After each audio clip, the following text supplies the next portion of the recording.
As First Nations people, Indigenous peoples, we have to get more and more of our people around decision-making authorities and decision-making tables. And I want to lift up Wendy Landry, the mayor of Shuniao.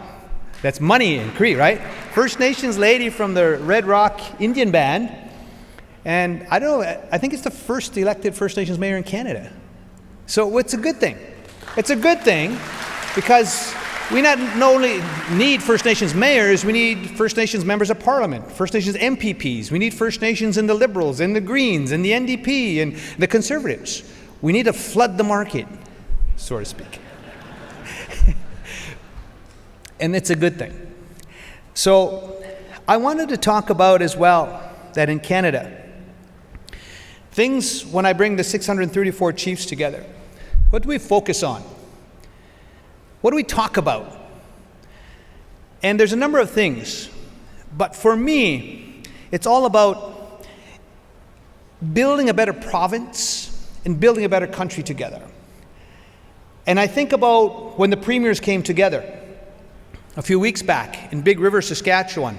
First time ever, the premiers came out to our First Nations, we say out on the res, out on the reserve. We had all the premiers come together. And I took that as an opportunity to educate them, to talk to them about the need to do things at the provincial government level. And I'm going to highlight 3 or 4 things that I asked the premiers to do. I'm going to ask you as mayors to maybe get a copy of that letter I shared with them, because I'm going to ask you to write your premier and say, boy, Chief Bellegarde raised some items that we thought were pretty good. And one of them is change your curriculums in your province. Teach about treaty rights and inherent rights and Aboriginal rights, and teach it about the Indian Act and about the residential schools. So teach that, because the provinces control the curriculums, right? Also look at the integration of Indigenous language revitalization. We got C91 passed.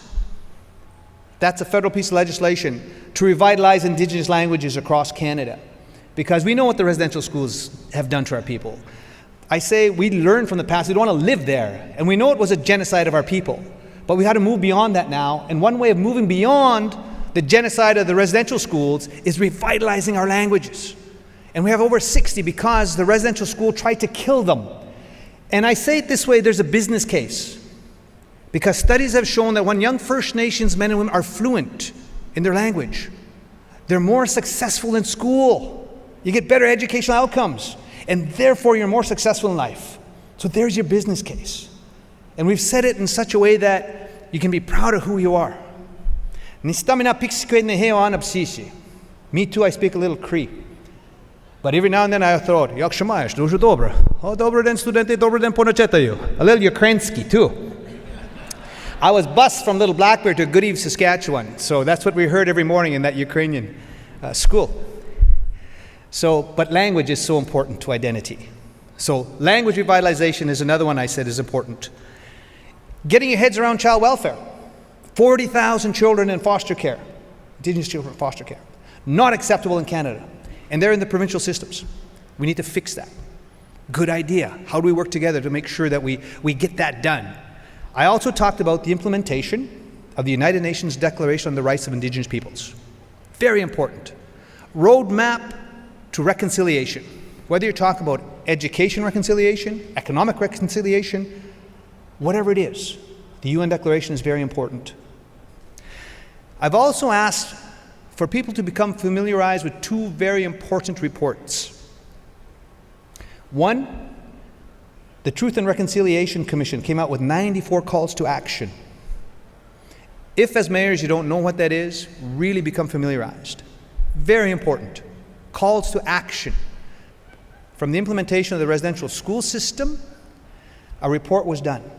The Truth and Reconciliation Commission came up with a report. And we're asking all levels of government, federal, provincial, municipal, to look at ways of embracing and implementing those calls to action. That's another ask I made. The other one was missing and murdered Indigenous women and girls. Over 230 calls to justice. Ending violence against Indigenous women and girls. 231 calls to justice.